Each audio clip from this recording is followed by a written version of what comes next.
Have you ever pulled out a project you haven't touched in months, only to realize you can't find the pattern and have no idea what stitch you're using?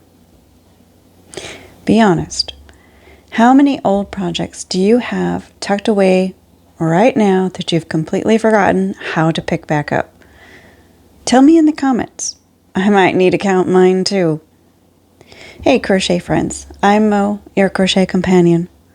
Today I'm going to teach you how to read your own crochet work so you can confidently identify your stitches and never feel lost again. And just to be clear, this is all about reading your own work or learning from a truly old heirloom piece. I do not condone copying modern patterns or other people's active designs. That's a big no-no in my world. I first learned this skill completely by accident. Years ago, I was doing home care for a sweet lady who had the most incredible crocheted bedspread from her grandmother. It was old, intricate, and I was obsessed. With her permission, I spent 2 hours counting stitches and writing them down on a scrap of paper so I could recreate the motif. This was long before we all had cell phones to snap a picture, and this bedspread was a family heirloom, something I knew I would probably never find a written pattern for. I want to be super clear though. I do not support copying active patterns or selling someone else's hard work as your own. But in this rare case, I was studying an antique piece with permission. And what I really learned that day was, if you can read your stitches, you can understand your crochet anywhere, anytime. So as you can see, I still have it in a baggie just because I wanted to protect this. And it has been so long ago since I have actually seen this work and recreated this. Here is the little swatch. And this was done, this whole thing was done in an entire bedspread. This is a size 10 thread. As you can see, I still have my little yarn attached to it even. So size 10 bedspread. It was done in, I would imagine, probably a size 7 or a size 6 hook. And then it's falling apart now because I have tucked it away. But this was how I recreated it. It was just a random notebook that I found in the lady's house and did my best. As you can see, it's falling apart. I did my best to recreate it the best I could because it was such a beautiful piece.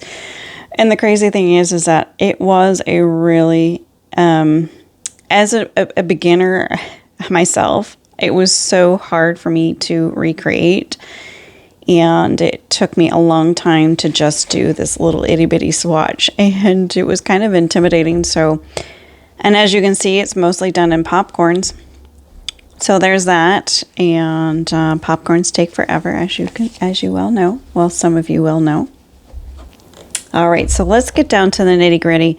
I'm probably not going to do a whole lot of teaching as far as this swatch because it is very intricate, but I'll just point out a couple things here in a little bit. So this is how you actually would read your work. It comes down to recognizing the shapes of your stitches.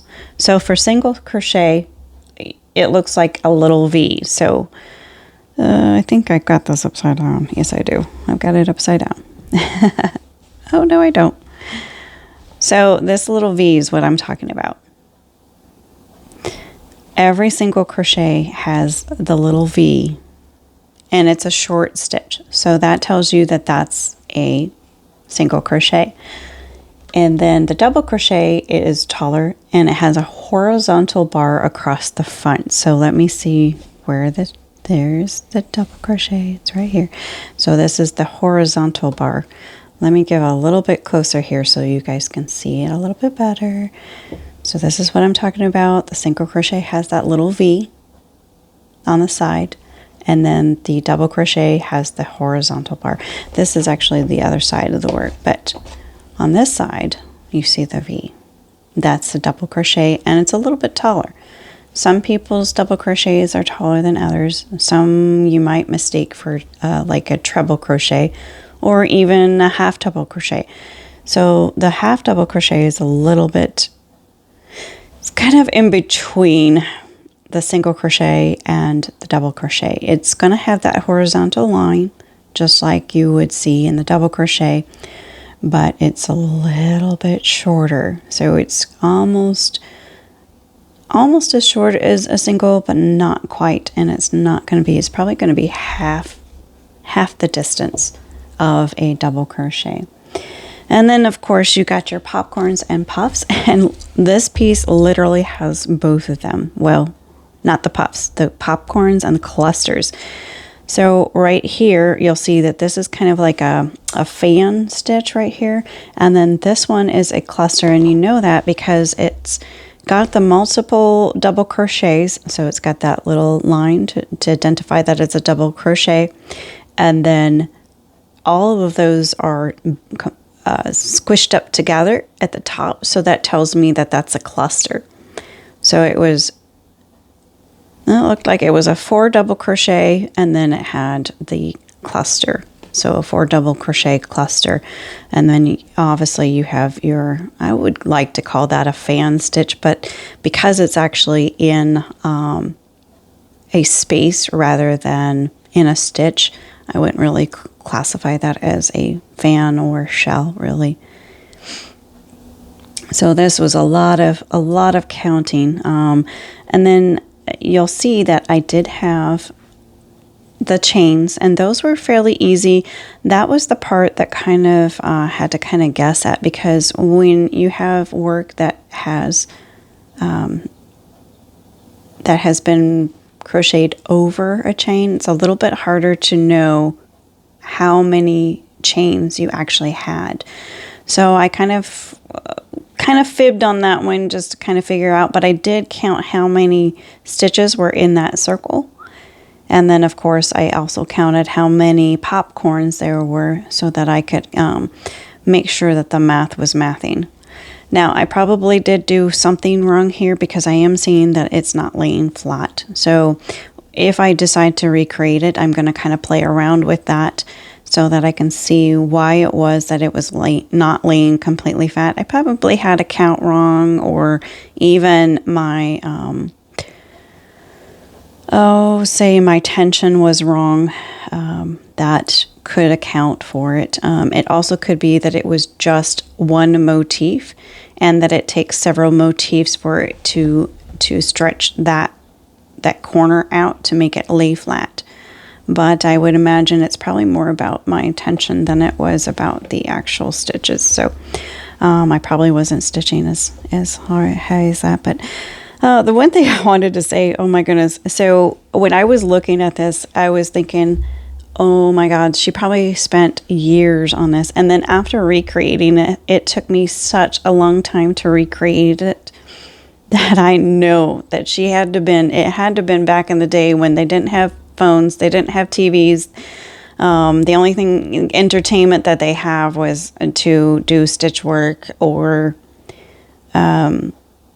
reading a book. But I would imagine it definitely wasn't a woman that was working full time, because who has time to do something this intricate if you have a full-time job? It could have been that she had kids, I don't know, but it had to have taken her several years in order to recreate that.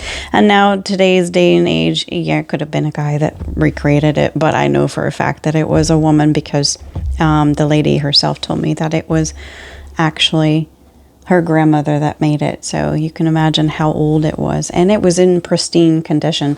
And she was actually using the bedspread on a regular basis. So it was so heartwarming to see that somebody crocheted something beautiful and it was being treasured by it being used.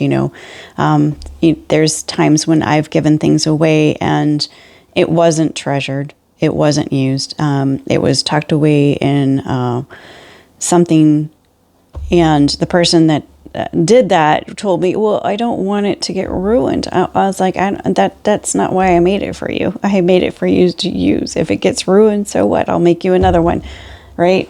So that's kind of where that's at. But anyway, so once I kind of got off on a tangent there.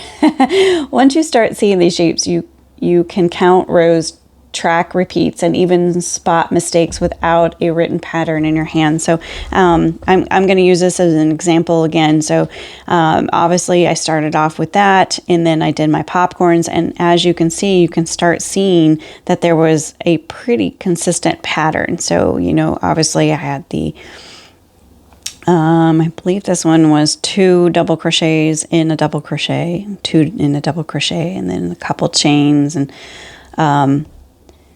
all that good stuff. Even as I'm looking at this going, I probably needed to put more chains in here to space it out to make it lay flat. But you never know. I might decide to pick it up. It's been quite a few years since I've last seen this. I've had it tucked away in my little baggie with my poor beat up piece of paper. Maybe I need to write it down so that it's in some place more than just a piece of paper. And I don't even know if I can read my own handwriting. Can you read that? I don't know if you can read that, but that's crazy, right? But if somebody is actually interested in trying to crochet this, let me know in the comments, because I would love to take the time and recreate this and rewrite the pattern if that is something that you guys are interested in. All right, so the day I sat there counting stitches, I didn't realize I was giving myself a superpower. I really didn't. I didn't have a clue what I was doing. I just knew that that was a beautiful piece of work, and I wanted to recreate it, and I had the ladies' permission to do so. So it was really old, and I knew I wasn't going to ever find a pattern for that particular piece of work. I mean, it does look like it was a written pattern at one time. I don't know. Maybe she was just that good, but most people, the everyday average person, is really not that good to write patterns. Even myself, I'm not really that great at writing patterns. Not yet, but I might get there. All right, so anyway, so this is actually one of the best skills that you can add to your crochet toolbox. And it only gets easier with practice. So learning to read your work means you'll never feel lost if you misplace a pattern, pick up an old project, or need to fix a row. And until next time, keep those stitches spicy, and happy crocheting.